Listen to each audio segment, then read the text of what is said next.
नमस्कार दोस्तों, welcome back to your own channel Wealth Saga. RBI ने एफडी धारकों को बहुत ही जबरदस्त झटका दिया है। दोस्तों ये वीडियो बहुत ही इंपॉर्टेंट होने वाला है। सारी बातचीत फैक्ट्स के ऊपर होगी।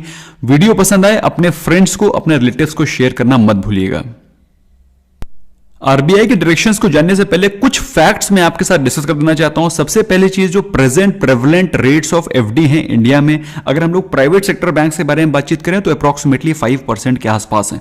अगर हम लोग पब्लिक सेक्टर बैंक के बारे में बात करें तो 4 to 4.5% के आसपास आपको एनुअल एफडी के रेट्स मिलते हैं।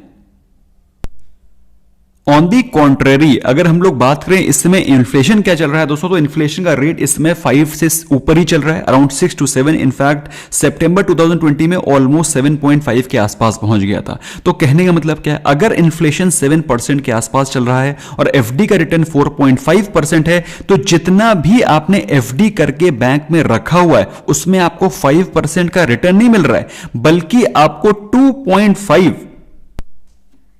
2.5% का हर साल लॉस हो रहा है। You are getting into -2.5% every year. मेरी बात आपको समझ में आ रही है? आई होप आपको मेरी बात समझ में आ रही हो। तो आज से 20 साल बाद जब आप पैसे निकालेंगे, अगर आपने सोचा है अपने बच्चे की पढ़ाई के लिए मैं 20 लाख रुपए रख लेता हूं, तो 20 लाख रुपए में आपको वैल्यू कितनी मिलेगी? -2.5% पर ईयर कर दीजिएगा, उसकी वैल्यू इरोड होकर के 7-8 लाख रुपए भी नहीं बची होगी। तो कहने का मतलब क्या है? कहने का मतलब यह है कि एफडी में आपको क्या इन्वेस्टमेंट करना है, उसकी आपको करेक्ट प्लानिंग करनी पड़ेगी। और दोस्तों हैरानी वाली बात यह है कि अगर आप बात करें एफडी में जो इन्वेस्टमेंट हो रखा है इस समय इंडियंस का, वो इस समय ऑलमोस्ट अपने ऑल टाइम हाई के आसपास चल रहा है। अगर लिक्विडिटी के बारे में बातचीत करें, जो बैंक्स में टोटल डिपॉजिट्स हो रखे हैं इस समय ऑलमोस्ट 140 लाख करोड़ से ज्यादा। तो आप मेरी बात समझ रहे हैं? 2.5% of 140 lakh crore, which makes it approximately 3.5 lakh crore रुपए की वेल्थ हर साल इंडियंस की डिस्ट्रॉय हो रही है। क्यूमुलेटिवली 3.5 लाख करोड़ की वेल्थ इन्फ्लेशन डिस्ट्रॉय कर रहा है इंडियंस की। क्या आप भी उन लोगों में से तो नहीं है जो लोग 3.5 लाख करोड़ के लॉस में हैं?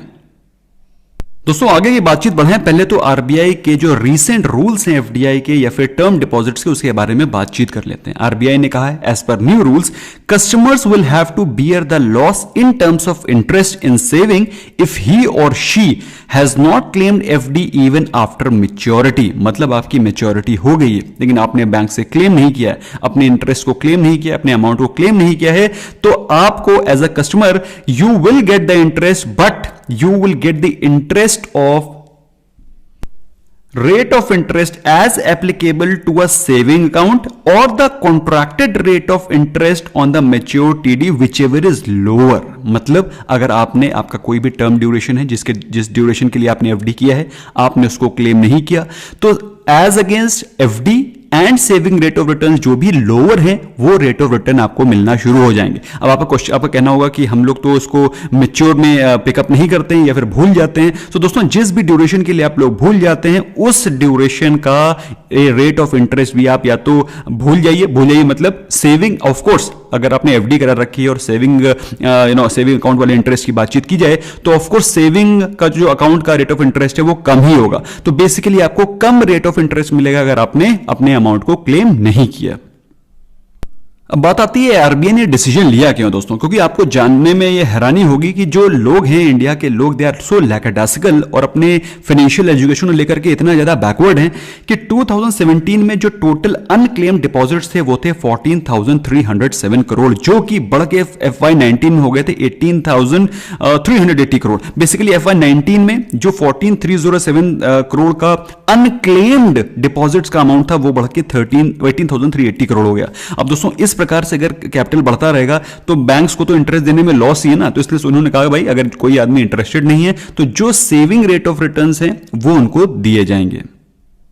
अब आप कहेंगे कि सर ये अनक्लेम्ड अमाउंट क्या होता है? दोस्तों अनक्लेम्ड अमाउंट वो होता है जब अगर आपने अपने अकाउंट में कोई भी ट्रांजैक्शन 10 साल से ज्यादा नहीं किया तो उसको अनक्लेम्ड अमाउंट या अनक्लेम्ड डिपॉजिट्स बोल देते हैं। अब जब उन लोगों का पैसा, जिनका बैंक में पैसा पड़ा हुआ है, उनको ही फिक्र नहीं है तो ऑफकोर्स आरबीआई को क्या फिक्र पड़ी है।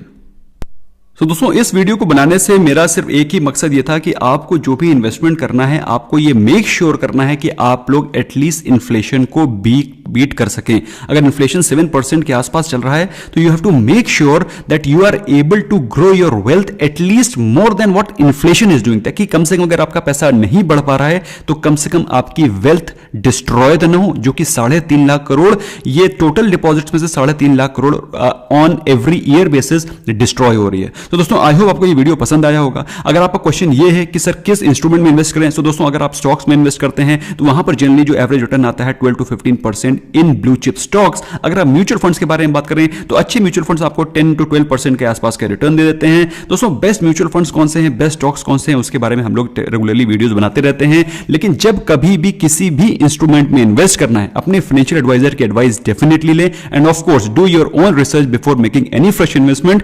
FD is not bad, but please make your financial plan very, very clearly and meticulously. Bye bye for now.